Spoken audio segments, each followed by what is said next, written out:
Dear students, अस्सलाम वालेकुम। मैं डॉक्टर ज़फ़र मीर आपको इस वीडियो लेक्चर में वेलकम करता हूं।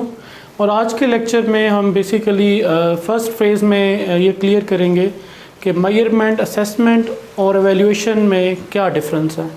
फिर हम बात करेंगे क्लासरूम असेसमेंट की और उसका पर्पस देखेंगे, उसकी टाइप्स देखेंगे। और फिर लास्ट में हम जो सेकंड फेज़ में ये देखेंगे कि रोल क्या है क्लासरूम असेसमेंट का और प्रिंसिपल्स कौन कौन से हैं क्लासरूम असेसमेंट के। तो सबसे पहले बात करते हैं मेजरमेंट की। मेजरमेंट से मुराद क्या है? It is the process of assigning numerical values. एक सिस्टमेटिक प्रोसेस है जिसमें आप वैल्यूज़ असाइन कर देते हैं, न्यूमेरिकल वैल्यूज़ असाइन कर देते हैं। जैसे आप पेपर चेक करते हैं, उसको मार्क्स अवार्ड कर देते हैं। 70 मार्क्स आपने दे दिए पेपर के ऊपर, तो वो जो 70 का डिजिट आपने लगा दिया वो मेजरमेंट है। ठीक है, जैसे आप लेंथ मेजर करते हैं तो आप क्या करते हैं, पैमाना लेके लेंथ मेजर करते हैं और आप कहते हैं कि ये 7.12 सेंटीमीटर है या 7.4 सेंटीमीटर है। ठीक है, तो वो जो आपने क्वांटिफाई कर दिया ना, जो एक ऐसा प्रोसेस जिसमें आपने क्वांटिफिकेशन कर दी, न्यूमेरिकल वैल्यू असाइन कर दी स्टूडेंट्स लर्निंग को, तो वो मेजरमेंट कहलाता है। ठीक है, और असेसमेंट क्या है? Assessment is the process of collecting, analysing, interpreting and communicating the information about students learning.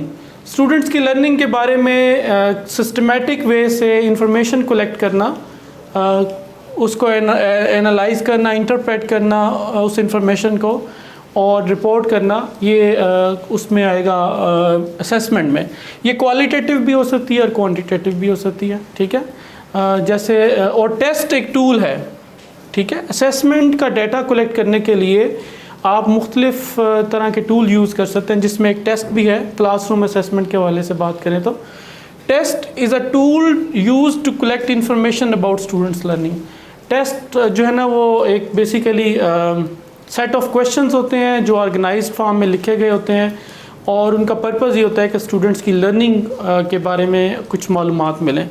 तो assessment is a process of collecting, analysing, interpreting and communicating the information about students learning. It might be qualitative, it might be quantitative. मैं इनकी detail में भी बाद में बात करता हूँ। और टेस्ट टूल है, इसके अलावा भी टूल है। इंटरव्यू के ज़रिए से आप इंफॉर्मेशन लेते हैं, क्वालिटेटिव इंफॉर्मेशन। ऑब्जर्वेशन के थ्रू आप क्वालिटेटिव इंफॉर्मेशन लेते हैं स्टूडेंट्स लर्निंग के बारे में। वर्बल क्वेश्चनिंग होती है, उसके थ्रू आप इंफॉर्मेशन लेते हैं स्टूडेंट्स की लर्निंग के बारे में। टेस्ट के ज़रिए से आप क्वांटिटेटिव इंफॉर्मेशन लेते हैं। तो असेसमेंट में जब आप असेस कर रहे होते हैं तो आप क्वालिटेटिव और क्वांटिटेटिव दोनों इंफॉर्मेशन लेते हैं। अच्छा, एवेल्यूएशन क्या है? Evaluation is the process of value judgment. ठीक है, जब आपके पास डेटा कलेक्ट हो जाता है, एनालाइज हो जाता है, इंटरप्रेट हो जाता है, स्टूडेंट्स की लर्निंग के बारे में इंफॉर्मेशन आ जाती है, तो फिर आप वैल्यू जजमेंट देते हैं। ठीक है, यूजुअली जो एवेल्यूएशन है वो प्रोग्राम की एवेल्यूएशन होती है। ठीक है, प्रोग्राम को इम्प्रूव करने के लिए हम उसको एवेल्यूएट करते हैं। इसमें भी मैं बाद में बात करता हूँ, पहले मैं इसको थोड़ा सा एक्सप्लेन कर दूँ आपको कि इसकी डायग्राम कैसे बनेगी। अगर मैं इसको डायग्राम फॉर्म में लिखना चाहूँ तो कैसे लिखूँगा? ये हमारे पास एवेल्यूएशन एक ब्रॉडर टर्म है। ठीक है, और इसके अंदर असेसमेंट है, और असेसमेंट जो है वो क्वालिटेटिव भी है और क्वांटिटेटिव भी है। क्वालिटेटिव और क्वांटिटेटिव। ठीक है, और जो क्वांटिटेटिव है ये बेसिकली मेजरमेंट कहलाती है। ठीक है, जो हमने क्वांटिफाई करना है ना किसी भी टेस्ट के थ्रू स्टूडेंट्स की लर्निंग को, तो ये मेजरमेंट कहलाएगी। ठीक है, और ये जो क्वांटिफिकेशन है इसके लिए टूल हम यूजुअली टेस्ट बनाते हैं, क्लासरूम टेस्ट होते हैं। और क्वालिटेटिव इंफॉर्मेशन के लिए हम ऑब्जर्वेशंस करते हैं। ऑब्जर्वेशन के अलावा हम वर्बल क्वेश्चनिंग कर लेते हैं। ठीक है, इसी तरह इंटरव्यू के ज़रिए से हम डाटा ले लेते हैं। तो मुख्तलिफ डाटा टेक्निक्स हम यूज़ करके क्वालिटेटिव और क्वांटिटेटिव इंफॉर्मेशन लेते हैं। ठीक है, मेजरमेंट का मतलब सिर्फ इतना ही है, to quantify something, to assign numerical values. अच्छा, अब अगली बात करते हैं कि अगर ये असेसमेंट क्लासरूम के अंदर होगी तो फिर क्लासरूम असेसमेंट कहलाएगी। क्लासरूम असेसमेंट को मैं CA से लिखता हूँ। ठीक है, क्लासरूम असेसमेंट से क्या मुराद है? क्लासरूम के अंदर स्टूडेंट्स की लर्निंग के बारे में आप जो डेटा कलेक्ट करेंगे थ्रू एनी सोर्स, क्वालिटेटिव और क्वांटिटेटिव, और उसको फिर आप एनालाइज करेंगे, इंटरप्रेट करेंगे, ठीक है, तो वो आपकी क्लासरूम असेसमेंट होगी। इसका पर्पस क्या है? क्लासरूम असेसमेंट बेसिकली हम क्यों करते हैं? क्लासरूम असेसमेंट इसलिए करना चाहते हैं क्योंकि हम टीचिंग लर्निंग प्रोसेस को इम्प्रूव करना चाहते हैं। अगर आप क्लासरूम का स्टूडेंट्स की लर्निंग के बारे में डाटा कलेक्ट कर लें तो अल्टीमेटली आपको पता चलेगा कि आप जो मेथडोलॉजीज टीचिंग की यूज़ कर रहे हैं उनको मॉडिफाई करने की ज़रूरत है, और इसी तरह जो स्टूडेंट के हवाले से उनके लिए कौन कौन सी एक्टिविटीज़ डिज़ाइन करने की ज़रूरत है, ठीक है। क्या हमारे जो हमने लर्निंग जो प्रोसेस चल रहा है टीचिंग लर्निंग का, उसको बेसिकली इम्प्रूव करना है, तो हम क्लासरूम असेसमेंट करते हैं, ठीक है। अब नेक्स्ट इसकी हम बात कर लेते हैं कि टाइप्स क्या हैं। दो टाइप्स हैं बेसिकली, टाइप्स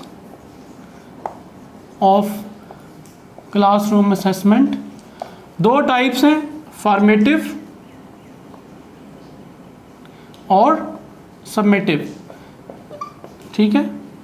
दो टाइप्स हमारे पास यूजुअली हम एजुकेशन में यूज़ करते हैं, फॉर्मेटिव और सबमिटिव, ठीक है। फॉर्मेटिव असेसमेंट से क्या मुराद है और सबमिटिव असेसमेंट से क्या मुराद है, ये हमने अब थोड़ा सा इसको देखना है। Formative assessment basically day to day assessment है, डे टू डे, ठीक है। जैसे मैंने बताया कि असेसमेंट का मतलब है डाटा कलेक्ट करना, सिस्टमेटिक वे से स्टूडेंट्स की लर्निंग के बारे में डाटा कलेक्ट करना, उसको इंटरप्रेट करना, रिपोर्ट करना, ये असेसमेंट है। अब फॉर्मेटिव ये है कि आप डे टू डे बेसिस पे डाटा कलेक्ट कर रहे हैं, ठीक है। आज आप क्लास में गए हैं, आपने कोई लेसन पढ़ाया और आपने स्टूडेंट्स से कुछ सवालात किए वर्बल, और आपने ये देखा कि उन्होंने जवाब कितने ठीक दिए, कितने सवाल गलत दिए। आप क्लासरूम कोई टेस्ट ले लेते हैं वीकली बेसिस पे, डेली बेसिस पे, मंथली बेसिस पे, या आप उनका कोई इंटरव्यू कर लेते हैं डायग्नोज करने के लिए कि इनको लर्निंग में क्या क्या इश्यूज़ आ रहे हैं, ठीक है। या ऑब्जर्वेशन कर लेते हैं कि इनको समझ आ रही है कि नहीं आ रही, क्या ये अटेंटिव हैं कि नहीं है, ठीक है। तो डे टू डे असेसमेंट जो है ना, या डाटा कलेक्ट करना, एनालाइज करना, वो फॉर्मेटिव कहलाता है।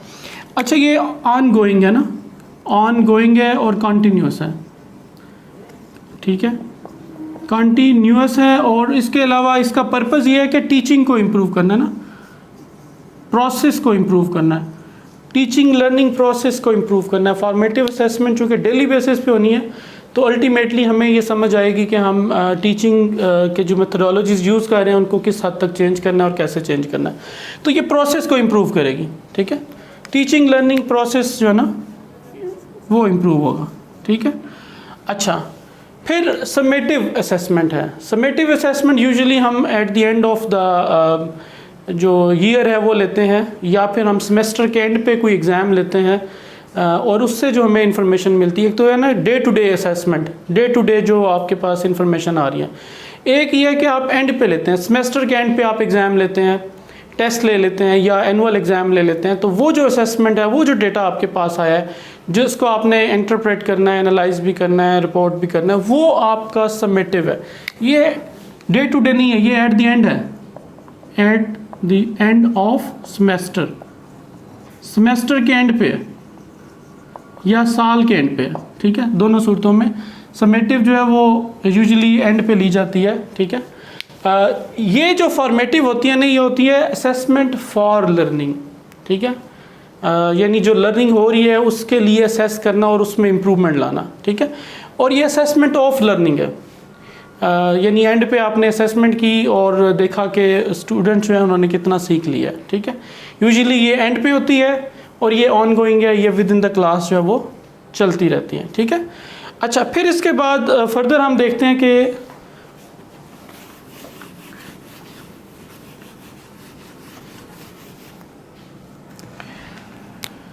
प्रिंसिपल्स कौन कौन से हैं, ठीक है, जो हमने यूजुअली यूज़ करने हैं क्लासरूम असेसमेंट के लिए। प्रिंसिपल्स ऑफ क्लासरूम असेसमेंट, ठीक है। अब जैसे हमने बात कर ली कि फॉर्मेटिव असेसमेंट, चूँकि उसका पर्पज़ ही ये है कि आपने ऑनगोइंग है, क्लासरूम के अंदर इंफॉर्मेशन लेनी है क्वालिटेटिवली और क्वांटिटेटिवली, और समेटिव एंड पे इंफॉर्मेशन लेनी है, साल के आखिर में कोई टेस्ट लेना है, उससे जो डेटा स्टूडेंट्स की लर्निंग के बारे में मिलेगा तो वो समेटिव हो जाएगी। अब मेन प्रिंसिपल्स क्या हैं, यानी अब जो अपने क्लासरूम असेस करते हैं तो उसके लिए आपको कौन कौन से प्रिंसिपल जो है ना वो ज़हन में रखने चाहिए। अच्छा ये देखें, ये जो भी आपने क्लासरूम असेसमेंट करनी है कम्प्रीहेंसिव होनी चाहिए, ठीक है,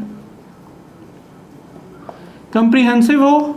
उसके बाद क्लियरली ऑब्जेक्टिव्स बड़े क्लियर हों आपके असेसमेंट के कि आप क्यों ये असेस कर रहे हैं, ठीक है, स्पेसिफिक हो, ठीक है, डायग्नोस्टिक हो,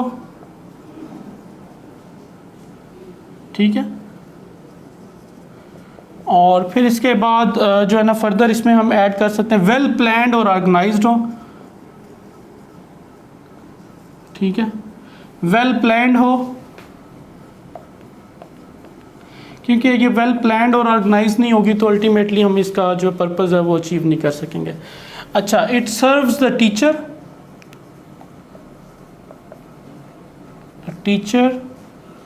the student and the school या institution.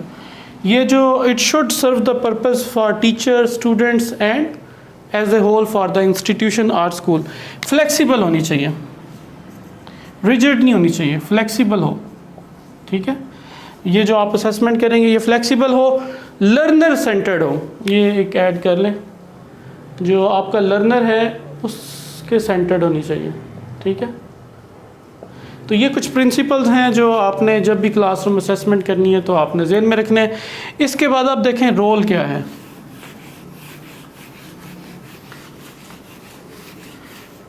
Role of classroom assessment. Classroom assessment का रोल ये है कि आपने स्टूडेंट्स को मोटिवेट करना है, to motivate students for learning, ठीक है। स्टूडेंट्स को मोटिवेट करें लर्निंग के लिए, तो आप क्लासरूम असेसमेंट करते हैं, जो डेटा आपको मिलता है उसकी बेस पे आप जो नालायक स्टूडेंट्स हैं या लो ग्रेड लेने वाले स्टूडेंट्स उनको आप मोटिवेट करते हैं कि वो मज़ीद एफर्ट करें, ठीक है। फिर इसके बाद हमारे पास डायग्नोस्टिक पर्पस है, डायग्नोज करते हैं कोई प्रॉब्लम, ठीक है। मैथमेटिक्स पढ़ा रहे हैं तो लर्निंग डिफ़िकल्टीज़ कौन कौन सी आ रही हैं, ठीक है। लर्निंग डिसेबिलिटीज़ आइडेंटिफाई करनी है तो उसके लिए भी आप असेसमेंट करते हैं, ठीक है। फिर इसके बाद ये है कि आप इसको असेसमेंट बेसिकली तो सिर्फ डेटा कलेक्ट करना, उसको एनालाइज करने में हमें एक ये भी हेल्प मिलती है कि हम उनको ग्रेड कर सकते हैं, डिस्टिंक्शंस दे सकते हैं, ठीक है। ग्रेडिंग के लिए भी यूज़ होती है क्योंकि आपने उनको पास फेल भी करना होता है, तो आप असेसमेंट के डेटा की बेस पे इधर फॉर्मेटिव असेसमेंट, इधर समेटिव, इधर बोथ, दोनों की बेसिस पे आपने ग्रेडिंग करनी होती है, उनकी स्कोरिंग करनी होती है, और पास फेल का जो कॉन्सेप्ट है ये भी आपने उसको करना होता है, ठीक है। अच्छा, फिर आप अगर असेसमेंट करते हैं तो आप रेमेडीज़ जो है ना अपॉर्चुनिटीज़ तलाश करते हैं रेमेडीज़ के लिए, रेमेडीज़ ऑफ टीचिंग में फर्दर आपको जब पता चलता है, डेटा आपके पास आता है, तो आप अपनी टीचिंग को दोबारा से रिकैप्चुलेट करते हैं और फर्दर रेमेडीज़ जो रह जाती हैं लर्निंग में वो दोबारा टीचिंग के थ्रू आप इम्प्रूव कर लेते हैं, ठीक है। अच्छा, फिर परफॉर्मेंस इंडिकेटर्स आप आइडेंटिफाई कर लेते हैं, indicating performance indicators for teachers, for students and for the institution or school। यानी फॉर्मेटिव असेसमेंट से या समेटिव असेसमेंट से हम परफॉर्मेंस के इंडिकेटर्स जो है वो आइडेंटिफाई कर सकते हैं टीचर्स के लिए, स्टूडेंट्स के लिए और इंस्टीट्यूशन के लिए। This is all about classroom assessment, the role of classroom assessment in teaching learning, the principles of classroom assessment in teaching learning. अगर कोई क्वेश्चन हो आपके माइंड में तो आप कमेंट्स में लिख के पूछ सकते हैं।